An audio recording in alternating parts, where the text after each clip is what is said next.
we have to put our profession on a stage where people look at us and go, hey, I want to do that. You've got to check the ego at the door. Yeah. Because, I mean, at the end of the day, it's obtaining the result, right? The sheriff has two primary jobs. Keep the community safe and protect and defend the rights of your citizens.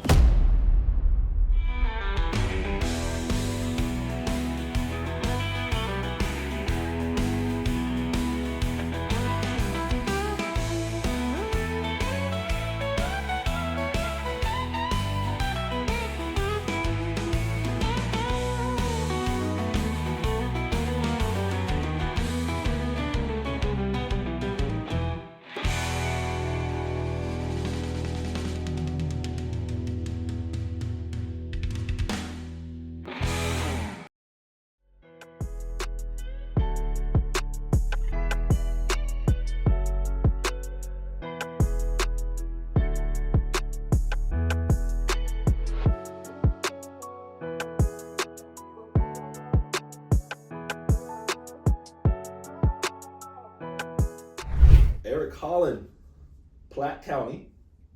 It's good to be here today. Glad you guys are here. Yeah, it's been a journey. I know we've been talking about it, and as I mentioned earlier, I thought I was in Pettis County the other day, and I said Platte because I was so excited to come see you, apparently, to come here from the man, myth, and legend that Will Aiken's been talking about for 6 months. Well, you know, normally I wouldn't let Will get this close to the airport. Because you know, Here we go. I've been harassing him since probably November. Yeah. Every time he leaves town, we had a snowstorm come in. you know what? Jen did talk about that yesterday. Legit, I She think I'm did. 6 She for did. 6 right yeah. now. Yeah. So I told him, come spring storm season, he's not allowed to enter the airport. We may have like a blockade to stop.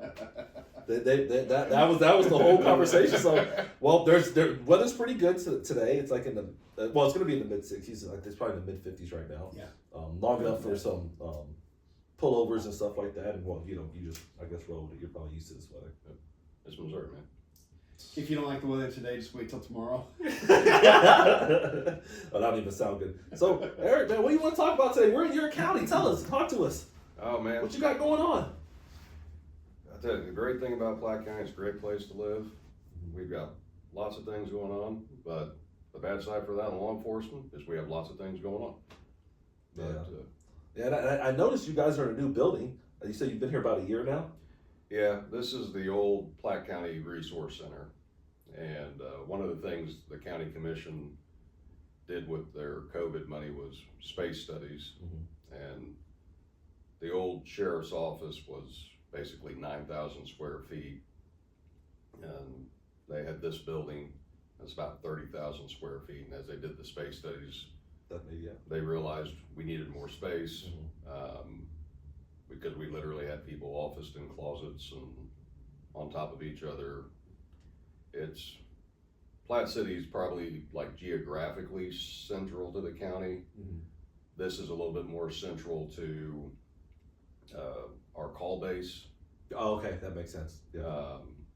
So it's kind of put us closer to where a lot of our main responses are.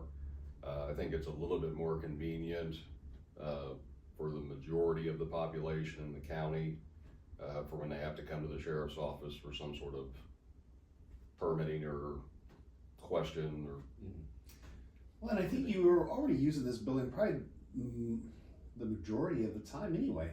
Yeah, we kind of took over part of the building for training purposes. We were running the academy out of a room in here, and so it did allow us to consolidate certain operations. And of course, it separated us from the jail. So there's pluses and minuses that come with it. But I think overall it's a great move. It was a major investment by the county in the sheriff's office. Yeah, when Will and I were driving up, I was looking around. I said, "Are we going to a hotel? I mean, where are we going?" And he was like, "No, this is just one of the new Platte County buildings." So I know you obviously you went from 9,000 to 30,000 square feet, and put you closer to where your calls are. Have you seen an uptick of like people coming to the sheriff's office now since you've been here? I mean, because if people get to look at a map, and I hope they do, I mean, it's literally like you have probably 12 hotels within the airport down the street. Like legitimately, like does that actually increase how many people are coming in? I don't know that it increases how many people are coming in. I just think it makes it more convenient, because every once in a while you have somebody do a walk-in style report where they're just coming in to talk to a deputy, but that's more a rarity. Usually in today's world, they're calling us on the phone, right? And we'll either take it over the phone or we'll go meet them.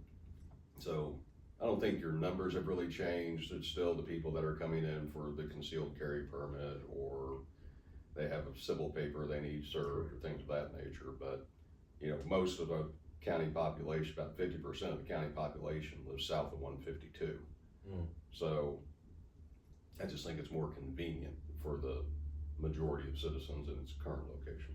And that makes sense, yeah. I mean, like I said, driving around, like I was like, man, if somebody really wants to get to you, like in the sense of if they want to come reach out to you guys, or like you said, maybe weapons permits, it is close. Yeah, not only that, but I mean, it's also a regional asset for law enforcement, because you hold a tremendous amount of classes here. Yeah. Oh, you got the I airport, just saw, yeah. and I think we're bringing in this guy by the name of Mike Laidler. We actually to do some leadership training for us. And so that was the room you were talking about. And that was the room. That was a nice about, room. I so, saw the room. Yeah, I walked in there to kind of picture myself in there already. So But I just walk in there just to make sure. Yeah, but I think it's growing even more than that room. But you know, I just saw an announcement that you're hosting ICS 300, 400, something like that here. But there's always classes here. So as a regional location, this is kind of where we have all merged to take these classes. Yeah. So, and it's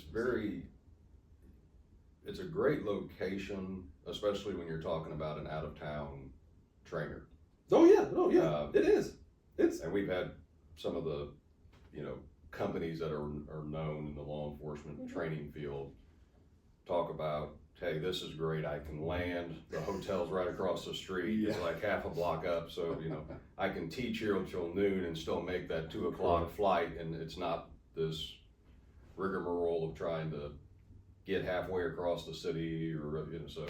We appreciate it. So, yeah, you're right. And it does, because just as a trainer or a speaker, like you're saying, like, or even like, let's say some people are just coming from other counties, like, you don't just have the airport right there, you also have hotels, so you have lodging. So people don't have to, I mean, they could park and just walk in their hotel. So that does, and I don't know if I know any other agencies that are doing it like that, like to where it's convenient, like you're saying. I think the hotels enjoyed us relocating. Yeah, I'm looking at a hotel 200 feet away from the office building right now. Yeah, that might be a Marriott. It's like a Marriott on the outside. I'm a Marriott person, so I enjoy it. I'm not a Hilton person. I don't have anything against Hilton. It's just I had to choose a lane, and so you're telling me Marriott's a sponsor. But we'll see. I mean, if Jeannie can get them to come sponsor an episode, I mean, I won't stop them. Especially, I love being a titanium member. So hey, I try to stay every time I get at an Marriott. So I'm just saying. But so the cool thing about this is your first year as a sheriff. Yep. 85 days. Yeah, at this particular moment. Yep. So how's it been? It's been a roller coaster, but it's been good. January started off, we got hit with that historic blizzard right out of the chute. That he wasn't here for. I think I was somewhere in the Gulf. Yeah, he was Gulf of Americas. Somewhere with palm trees, or not here dealing with snow. Yeah. I might have been in Cozumel. I'm not sure.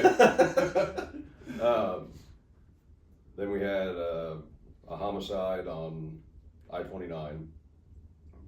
And that was all within the first 10, 15 days. Right. So it started off pretty busy, but it's been good.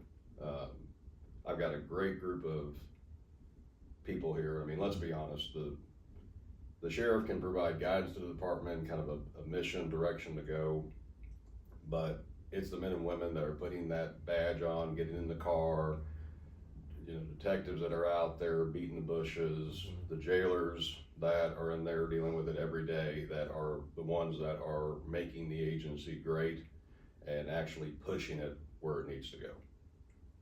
Yeah, It's always great to hear that. And a few sheriffs we talked to, or people, chiefs, whoever, usually understand that part. Most people do. Not all of them. Well, not everybody understand that. I mean, especially maybe if you're a one-man department, maybe you don't have any staff you can appreciate. I'm like, I have to just appreciate myself. Especially me, I'm thinking about doing a 3-man as a chief. Hey, I might just have a secretary and like a dispatcher. I don't know. I mean, it's you just never know. I mean, there are agencies out there where you're the chief, the dispatcher, the jailer, the clerk, It's all in one. Yeah. Everything. Yeah. Yeah. You know, it's He and I are blessed with what we have. What's your staffing at right now? Our allocated staffing is just about 160. Okay. That's sworn, civilian, that's everything. And we're probably 5 or 6 down right now. And I hate phrasing it that way because our county commission gave us additional positions in January.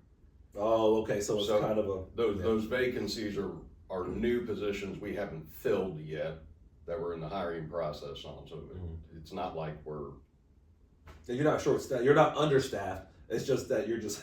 But that's a good thing. That's a good part. I mean, that's good that the county commissioner sees stuff like that because I know places do struggle with that with the staffing side. Sometimes it's like, well, even if we have people trying to apply, we don't have the spots for them.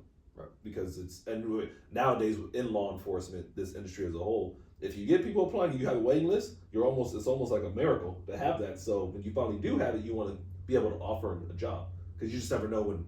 Well, I mean, when you're a little younger than we are, but I might be, yeah, a little bit. A few years there. I'm a few less years than y'all. I will agree. We're not going to say how much younger you are. Man, you're making me feel old now. Well, you are the senior statesman in the room. But when we got into law enforcement, it was common to have, 100 people going for one job. Yeah. And today, that dynamic's reversed, where you have one person that's got 7 or 8 job offers in front of them. So, as a profession, we always should have cared about taking care of folks. I think it's a little bit more in the limelight today than it was when we started, because it's you've got to being attractive is not enough anymore.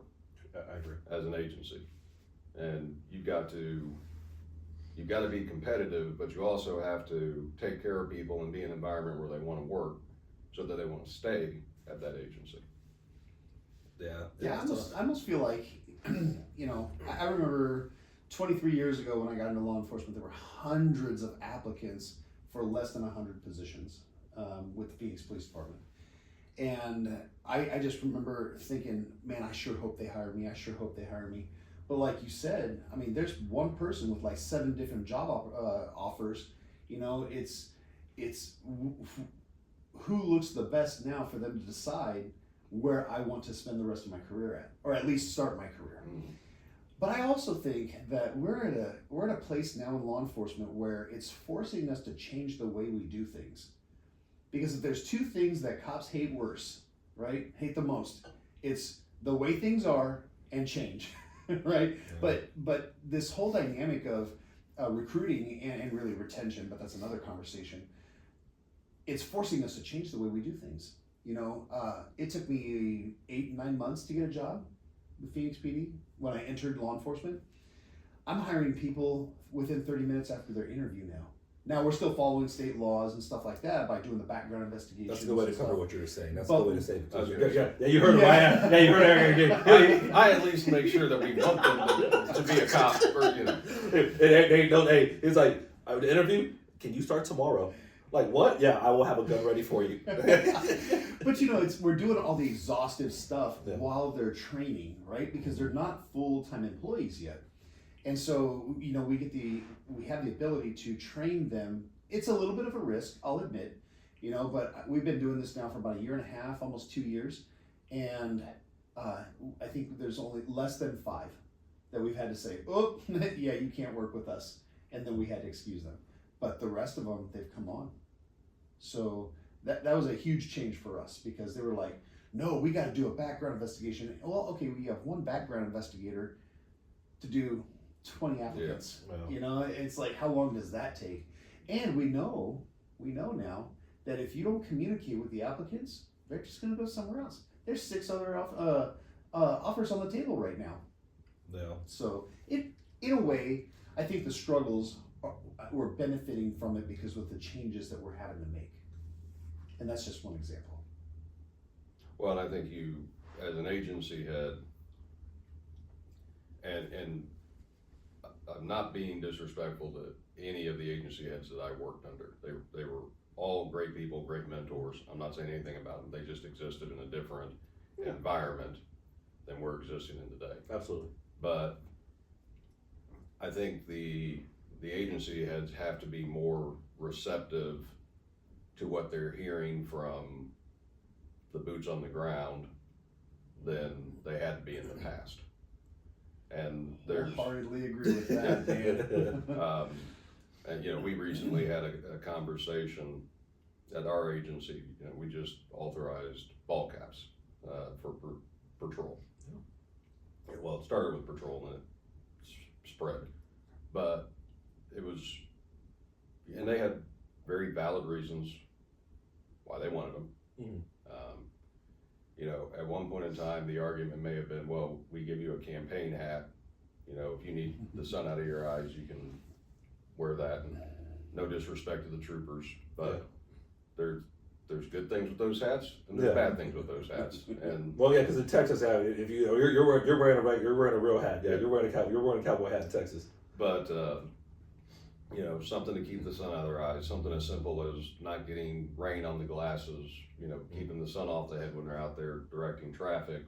But it's not, you know, this wind sail of a hat where they're constantly having to grab it to make sure it's not flying off or any of those difficulties. And at the end of the day, you know, the question was, okay, does this, you know, some people liked the appearance of it, some people didn't. When I was at sheriff conference, I even heard somebody, oh, please don't go to ball caps. They just didn't like the appearance of them. It's like, well, we already approved them.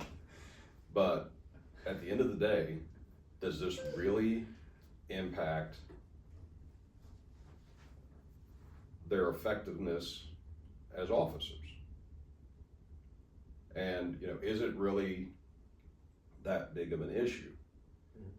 But you've also had, I know you've dealt with it as much as I have, there's, you know, societal changes.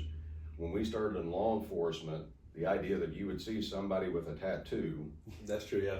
Yeah, that's what I do. I've tattoos on my arms though, yeah. Or, you know, facial hair. I was like, yeah, that just started coming around. You know, well, I won't say how many years ago, but years ago. About 20 years ago. I don't want you to feel bad. No, 20 years. I got my 20 years. I'm good. I got at least 2 decades in. I'm good. Yeah. But but even 10 years ago, I don't think agencies were receptive by and large. I agree. To listening to their folks like they are today. You know, I like in our profession, I compare to tech industries, to the business corporations and stuff like that. You know, because running a sheriff's office is much like a business. Now, what happens when a tech industry or a corporation, when they stop listening to the people, right? Yeah. And there's so many grounds to listen from, they become irrelevant. And then soon enough, the competition is just blowing them out of the water. Well, I mean, yeah, we're kind of in that same pool now, because if we don't stay relevant, we're going to continue to have recruiting issues. We're going to continue to have retention issues. So what does it hurt? Are we still able to do our job? Absolutely we are. And I'm not going to say I'm a traditionalist, but I like tradition. You know, I go back to my military days, and I used to love getting dressed. You know, in my Class A's or my dress blues. I love getting dressed up in our Class A's when we go to Jeff City and walk the halls and any kind of formal events. But kids today don't really look at that. You know, they might like getting dressed up, and I say kids, the younger generation of law enforcement. It's just different. Is it wrong? I don't think so. It's just their future now. Right. So if we continue to be hard-headed about it, where does that lead us to? Well, and I think the other side of it, the industry as a whole has to realize we have to have the profession in a state where we attract people in. If it's a closed cell system where there's no new folks coming in, agencies are just cannibalizing themselves, right? Which we experience. Right. But it's not an easy job in law enforcement. Never has been. But at one point in time, it's kind of like the military, right? There's plenty of things about the military that are not fun. And everybody knows that. But the military, the way they do their advertising, the way they do their recruiting, makes people go, okay, that's something I want to do. I want to defend my country. I want to show my patriotism. And they may have other incentives as to why they want to do it. But we have to put our profession on a stage where people look at us and go, yeah, I want to do that. They know there's going to be the bad times, the sucky calls, but they want to be part of something greater than themselves. They want to be part of protecting their community. They want to be part of enriching their community. And if we are and to me, there's a difference between tradition and stuck in your ways. And you can honor the past, you can have traditions without being stuck 20, 30, whatever years in the past, where people are no longer looking at you going, that's someplace I could see myself being a part of. Yeah, and it's tough, and it's like you guys said, just moving on and understanding the shifts and the changes, because if you don't, that's honestly when you get left behind. I mean, you guys said, especially from the sheriff's perspective, it's like it's good at the higher levels because obviously the younger generations are saying that. They're like, hey, we're a little different than how it was back then. Like some things that y'all did back in the day, we don't do, but some of the things that we believe in is different as well. Yeah. Real quick, how much do you have in your marketing budget? I don't know that I want to share that with you. Yeah, okay, so rhetorical question, but you gotta remember, I hear a bunch, I just get excited. I'm like, where are we going with this? We're kind of like siblings.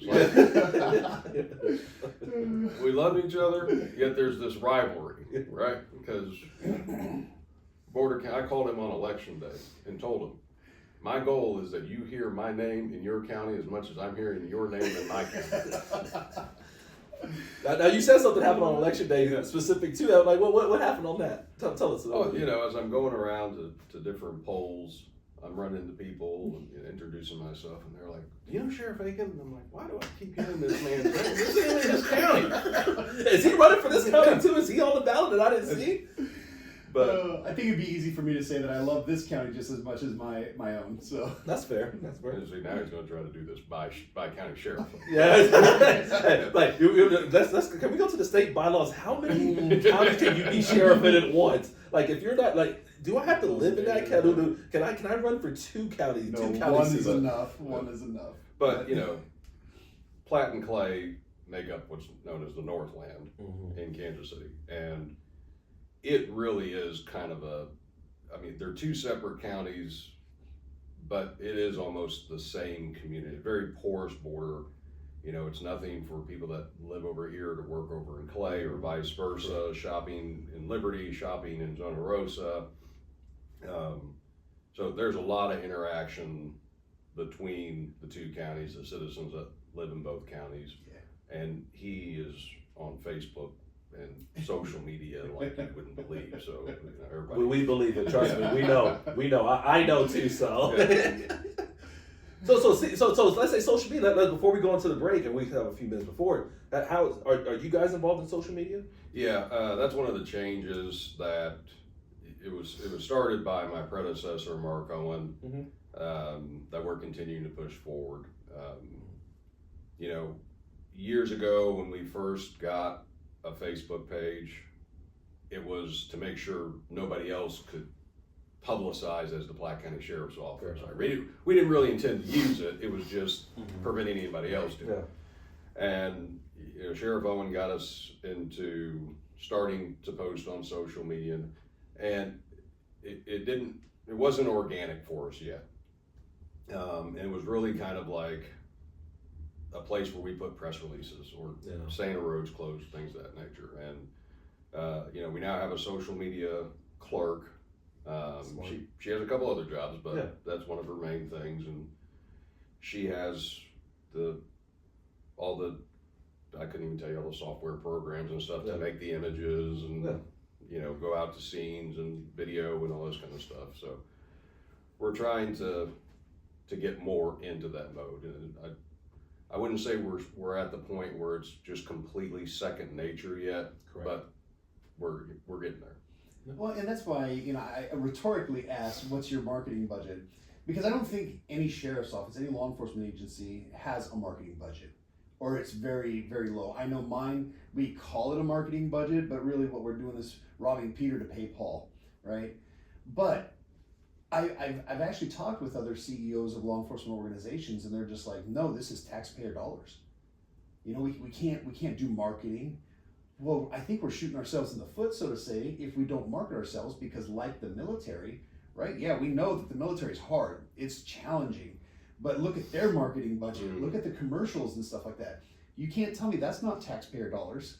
Well, we do marketing all the time, whether we want to call it that or not. Yeah. You know, the decals on a police car, yes, so they're there for identification, but that's branding. That's a style of marketing. Yes. Uniforms. So yes, it's for identification purposes, but all that ties into marketing, branding, imagery. You're right, and I guess that's another way of looking at it. But I think that is an absolute need, right? We can't do our job without uniforms. But I also think that I'm going to look at my budget differently now.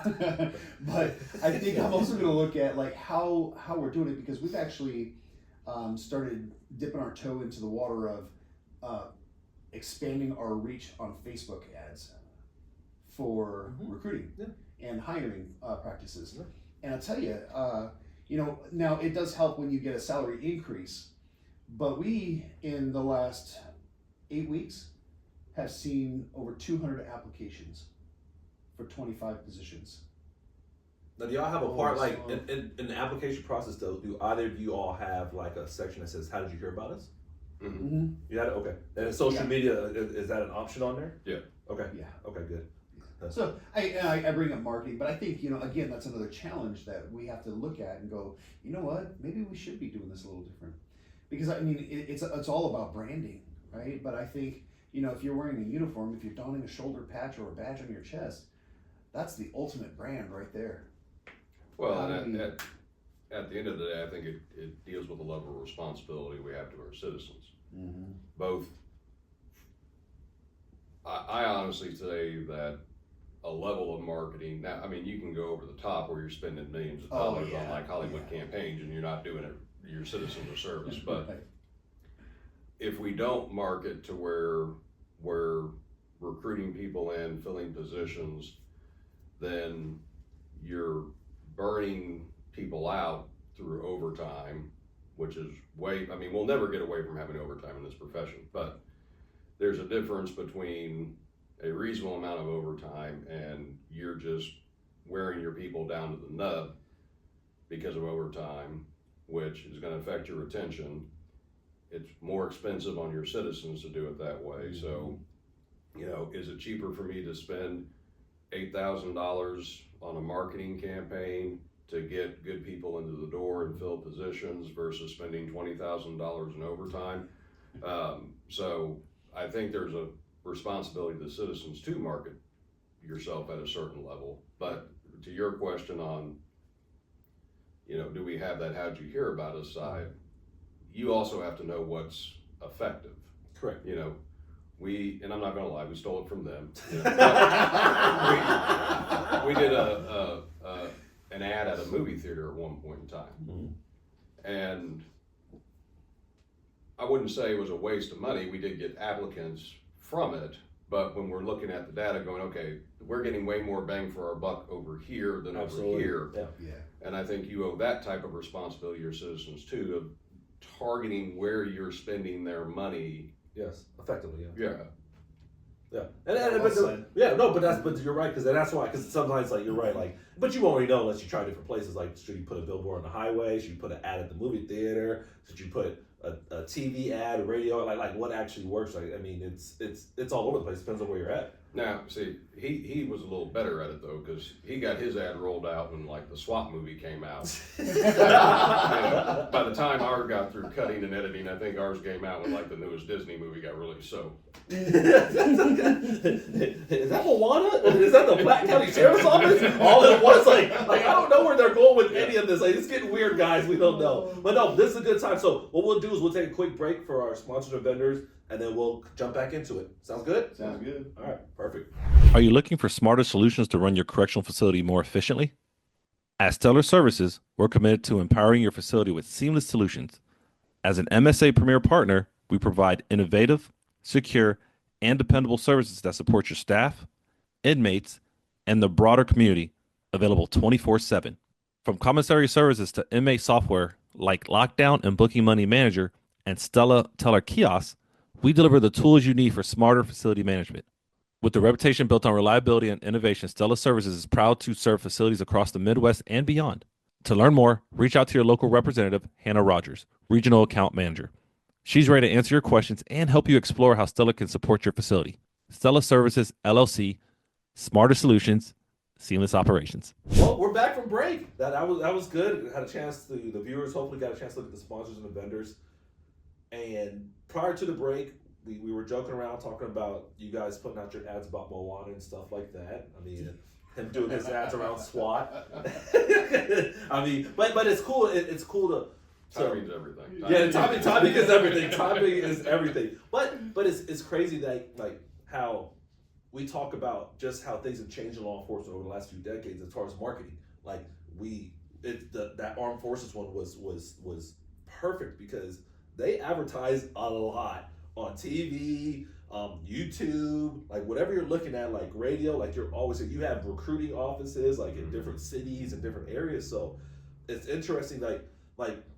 Are there any other strategies or anything else that you've seen that has been working as far as like recruiting or retention has gone here at Platte County? Yeah, we've got a couple different, I'll be honest with you, one of our best recruitment tools has been our school resource officers. We talked about that a little bit before, yeah. Because we have, to be a deputy, you've got to be 21 and go through the police academy and things of that nature. But we have a lot of jobs that a high school graduate can get into before they go to the academy. And we have a number of employees now where,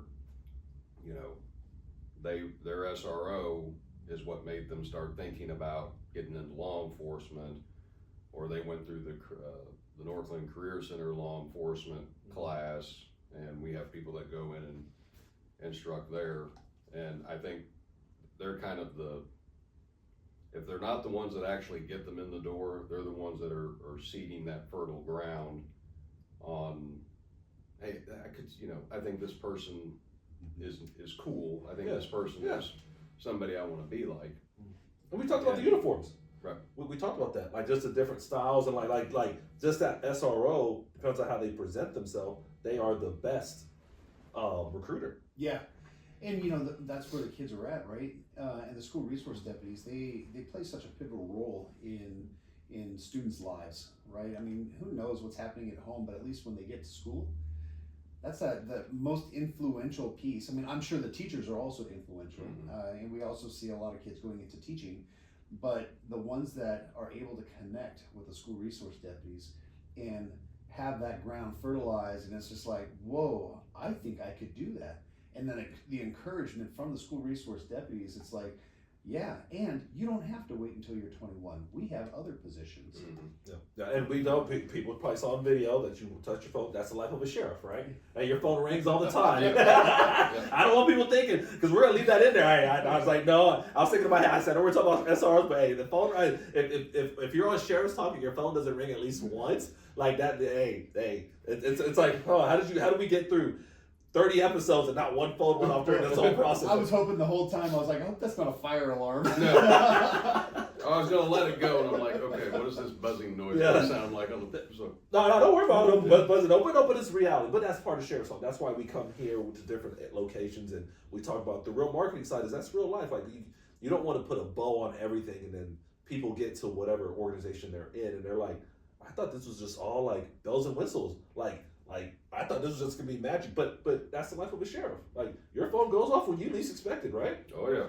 Well, I thought being the sheriff was supposed to be easy. Like you go to work at 10 o'clock in the morning, leave at 2 o'clock, and just enjoy your day. No, oh my gosh, no. Yeah. I mean, we started we met just before 7 o'clock this morning, and I know he'll be here until the late hours tonight, and I know my phone will never stop ringing, and yeah. Well, I said your deputies made a comment to you about that. Yeah. Right, so what they tell you about that this morning? One of them looked at me and was like, "Weren't you here when we started shift last night?"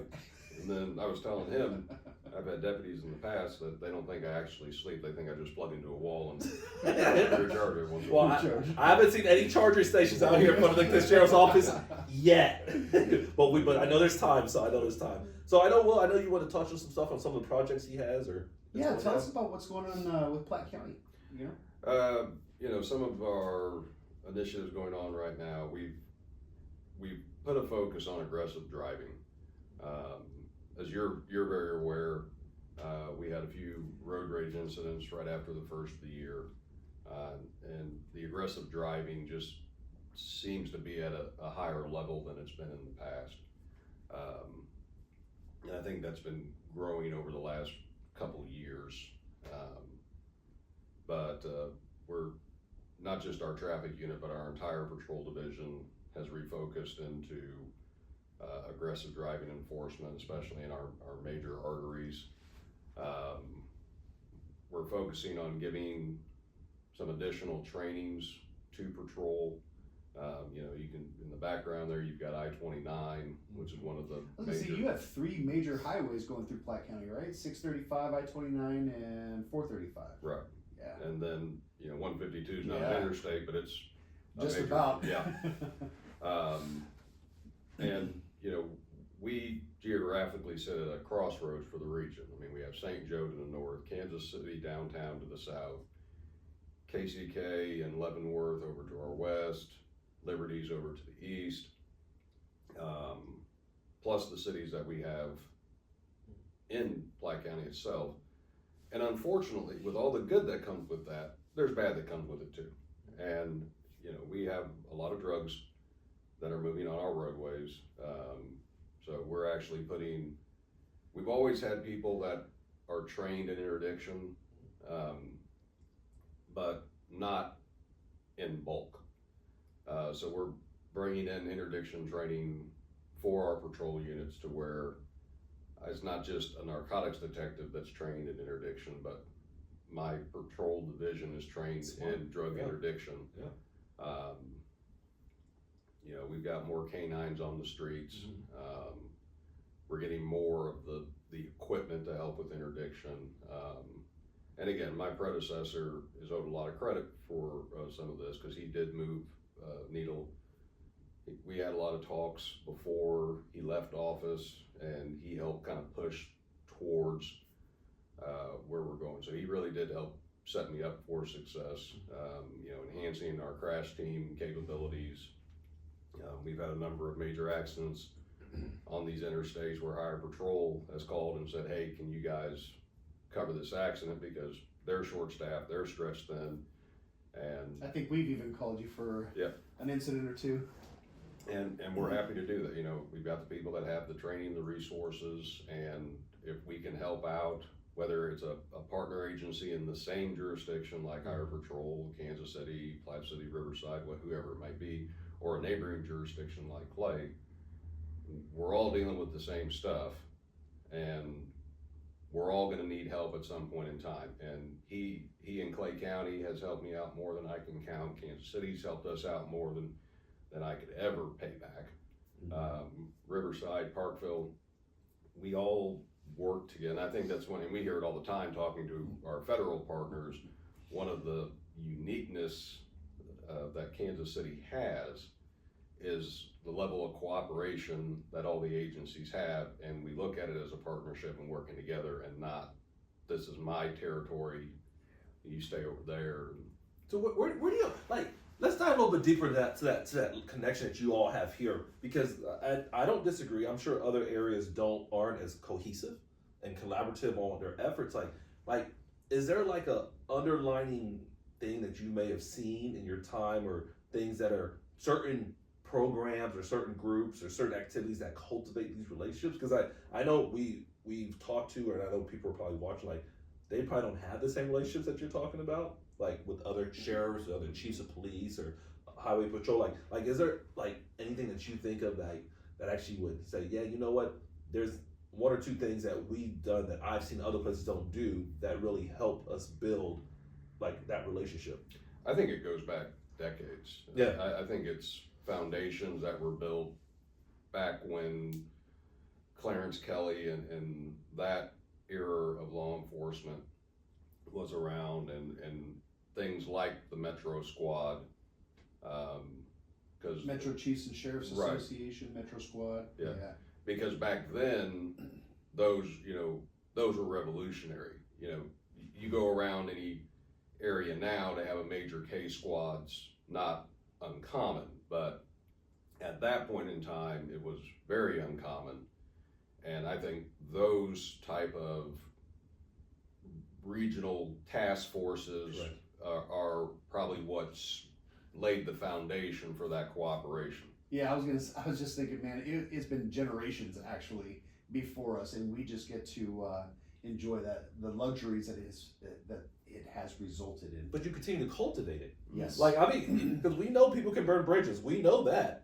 I mean, that's not hard. But how do you continue to cultivate that same kind of like relationships like that and maintain the cohesiveness? Tell us about the Platte County First Friday Breakfast. Oh, Yeah, so every month we host a regional law enforcement breakfast, and as the title suggests, it's on the first Friday.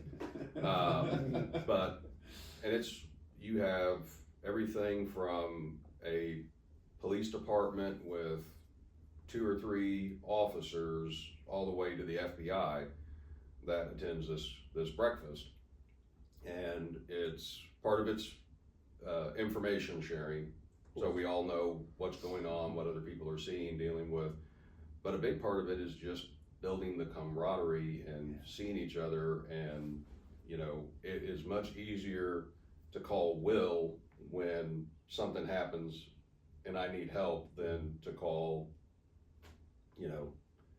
hi Sheriff, I know you've never met me before, and we haven't, so, and that's just part of it, is building those relationships, having those non-confrontational, non-investment moments where, I shouldn't say non-investment, you don't have anything to lose at that moment in time. Capital. Right. Yeah. So human capital, that's a good one, yeah. And I think that makes, when you do have the rubs that could potentially come up, it's like, okay, I'm not gonna get in this fight because I value the relationship with this person, and I think it just makes it easier.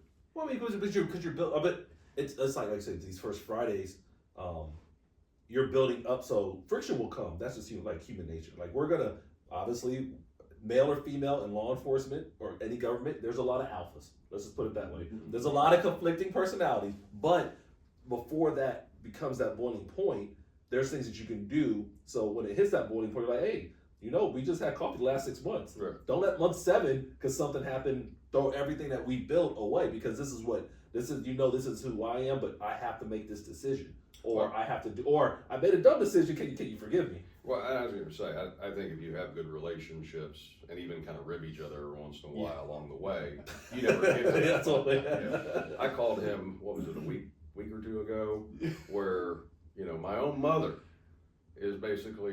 Sheriff Aiken's gonna she lives in his Oh, county. yeah. Oh, okay. Ooh. So she lives in his county, and I'm like, my own mother is comparing me to you. Ooh, that's rough, boy. Will's doing this over here. What is wrong with you? You're like, Mom, I can't do this over here. It's like, Mom, we're doing the same thing, but you're in his county, so you're seeing him. Yeah. Yeah. But I think we talked about this in another podcast, maybe a couple. The crisis is not the time to establish that friendship or Right. that relationship. You have to invest a lot of time and effort to build that human capital. And even when, you started alluding to it, even when you do mess things up or something comes up, I mean, because we're not all on the same page for everything. You know, there are times that there's a little bit of conflict, but hey, Eric, I got a problem, man. Can I meet you for coffee? Right? And then we have coffee and we dole it out. And it's like, okay, now it's a done deal. Dole it out, I like that. Dole it out, Yeah. I like that. I like But, if you think about it, it's really not a foreign concept to us in law enforcement, right? We wouldn't take a SWAT team from one agency, a SWAT team from another agency, dump them together into an entry where they've never trained together, never done anything together, right? Because we know it's going to go bad. Mhm.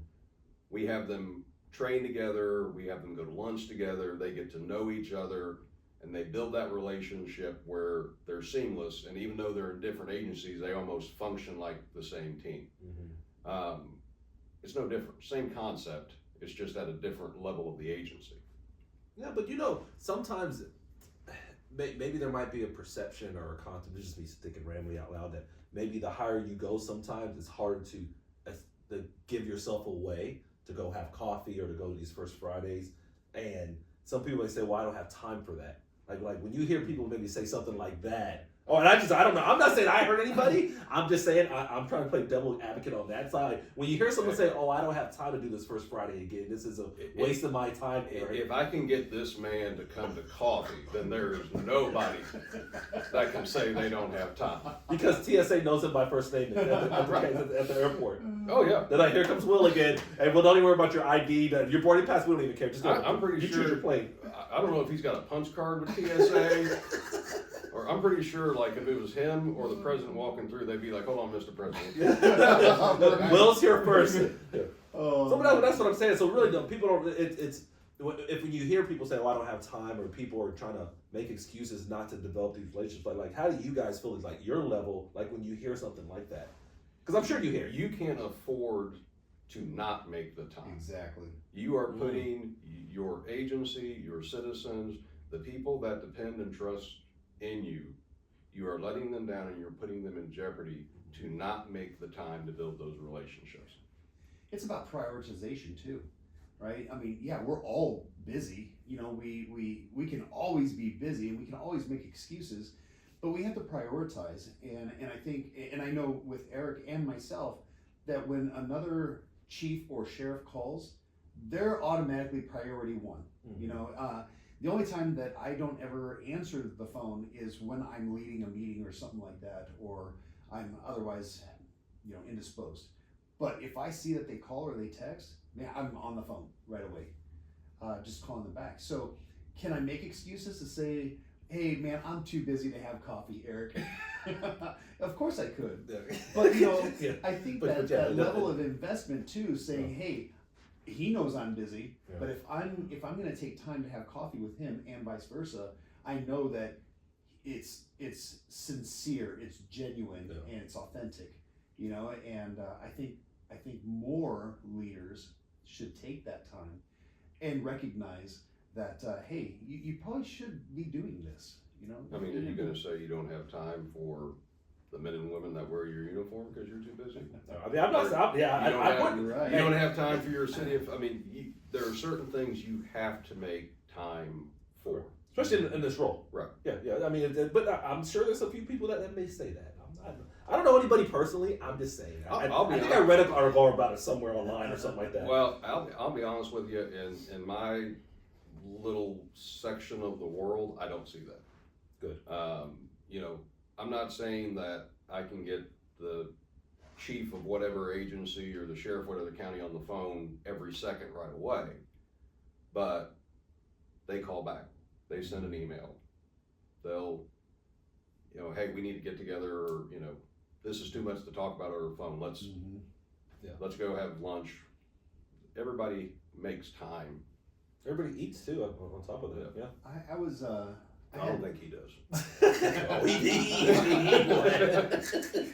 I had the privilege of being an observer for a full-scale exercise at, I wouldn't say a major metropolitan area, but it was kind of a bi-state region that had multiple law enforcement agencies, fire agencies, all involved.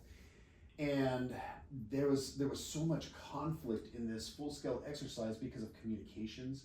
They were all on different radio styles and stuff like that, different frequencies.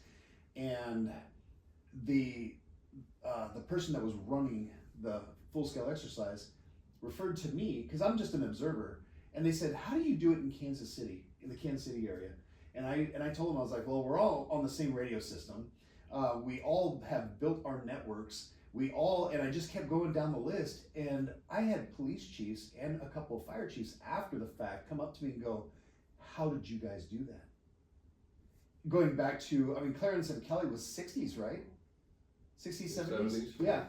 So, we're talking generational benefits here in the Kansas City region, but that's not experienced other places. Well, that's why I asked. That's why I'm just like, I travel enough around this country to know that it's not everywhere that when you two talk, when I've heard other people talk, it's like I hear other sides of the story too about the lack of partnerships, the lack of relationships, and I ask because maybe they're gonna watch this, or maybe someone's thinking about getting into your roles at some point, and they have to know, like, when you get to the level of sheriff, or what the sheriff's doing is it's still maintaining what's already been built, because all the stuff that you've been that person built from the 70s, you don't want to go away. No, I also think that there's a lot of humility amongst the chiefs and the sheriffs.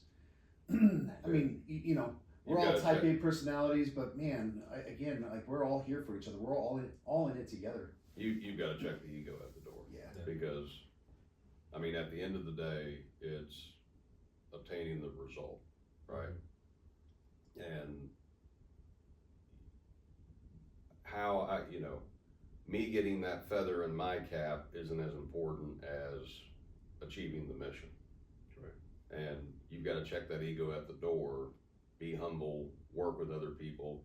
There may be days where, okay, well, you're going to have to take lead on this because you guys have an experience or a resource that we don't have, so that we achieve the mission, versus, we don't achieve the mission, but I'm sitting here trying to be big boss. Yeah, and those are tough things. Yeah, it's that ego at the door. It's sometimes it's hard to leave it there. It's not impossible, but sometimes we see it being kind of hard. We see. I think we've all been to those training facilities where it says check the ego at the door as you cross the threshold, right? Mm-hmm. But then you go inside, and if it's defensive tactics or if it's some other type of training, it's like you see that some people did leave the ego at the door. Yeah, it's tough. It's all about removing that title when it comes to the mission. Like, obviously you have to have decision makers and people deciding stuff and people planning things, but and we talked about this before, when you look at the puzzle, it's about all the pieces coming together. Because if you have one piece that's out of place, then that's what people are going to see, and that's what's going to eventually impact the mission. Yeah. And what's the mission? I don't know, what's the mission here? What's the mission in Platte County? Since we talk about mission. To be honest with you, and I told people this when I was campaigning, the sheriff has two primary jobs. Mm-hmm. Keep the community safe and protect and defend the rights of your citizens. That's your two primary missions. Now, there's a variety of ways we go about achieving those missions, by keeping the community safe, enforcement's a part of that, but so is engagement. So is identifying, okay, where are our risks, right? What's we have a growing homeless population, and while the homeless population may not in and of itself be my issue as a law enforcement entity, if that's a need in the community that's not addressed in the right way, it could become my problem. Right. And if it's a problem for our agency, that means it's a much bigger problem for our citizens as a whole. So and I know you're as familiar with this as I am, we end up on a lot of boards and meetings where it may not really be a law enforcement issue, but it's a community well-being issue. And, some of those worlds can overlap pretty quickly. Like I'm beginning conversations with a couple of groups in our county right now that are pregnancy centers, right? So what does the sheriff care about pregnancy centers, and what do you think the investment would be? I have no clue. I mean, just building relationships. You got me on this one. I'm intrigued. I'm like the person watching. I'm going to take you in one of these. So I'm trying to figure this one out. I don't what know. I'm trying to do is bring some of their fatherhood programs and motherhood programs, for that matter, into the county jail. Because we talk all the time about there are certain foundations, faith foundation, educational foundations, well, family foundation's one of those. And we've had religious groups coming in for ministry services to jails for decades, right? We're just now kind of getting into the educational realm where we have the ability of getting a high school diploma while you're incarcerated. And it actually does have the potential of altering somebody's course. I believe it does make a difference too. And I agree. But that family side as well, because you've got the element affecting the people that are currently incarcerated, but then you also have the societal impacts on the child, depending on what type of imagery they have coming up regarding their parents. So if I can get resources to people, I have people in there that I'm sure are good parents. I have people in there that I'm sure are not engaged parents.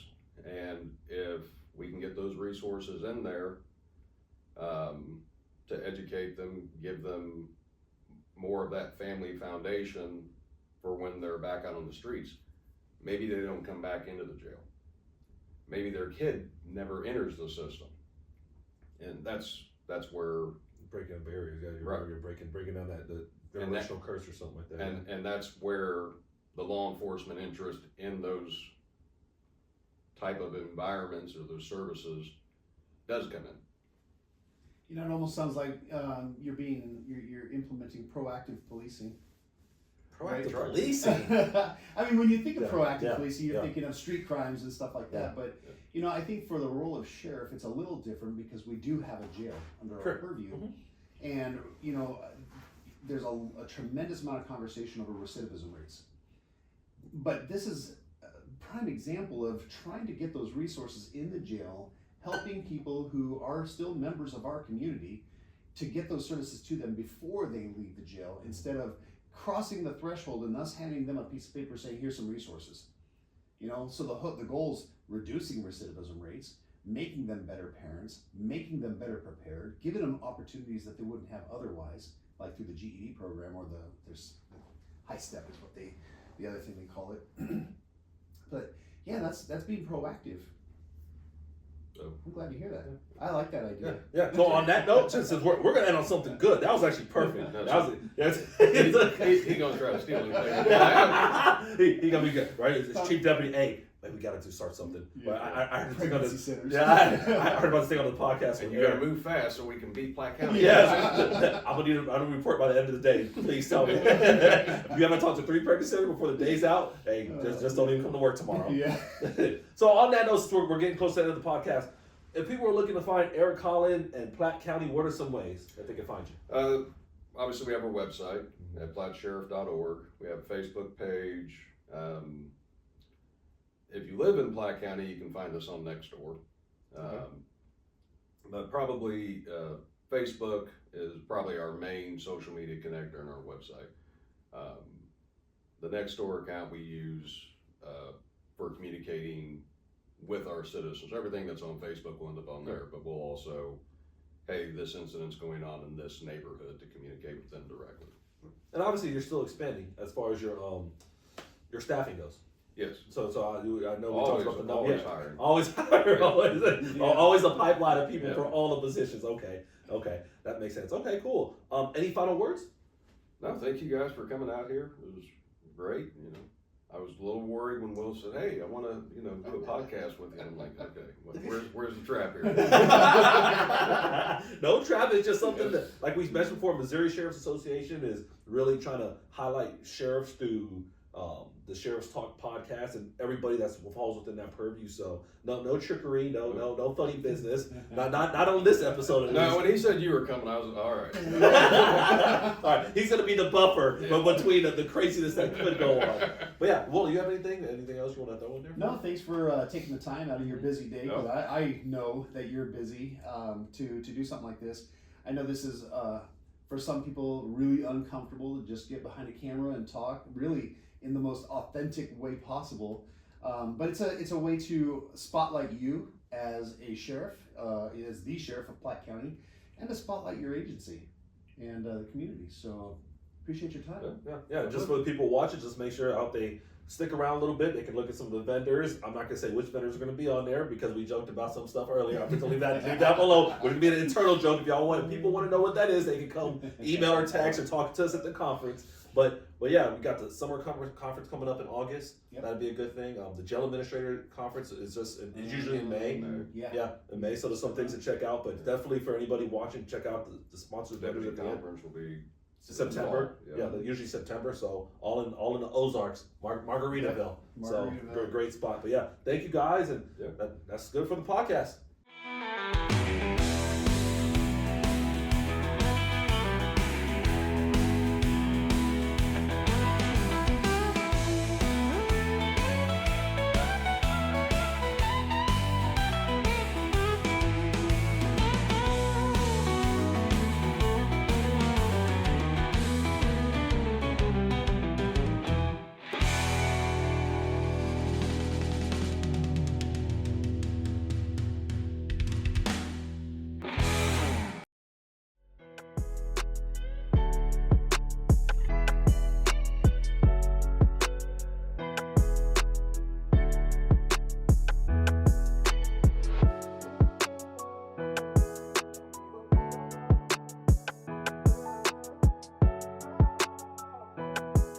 Are you looking for smarter solutions to run your correctional facility more efficiently?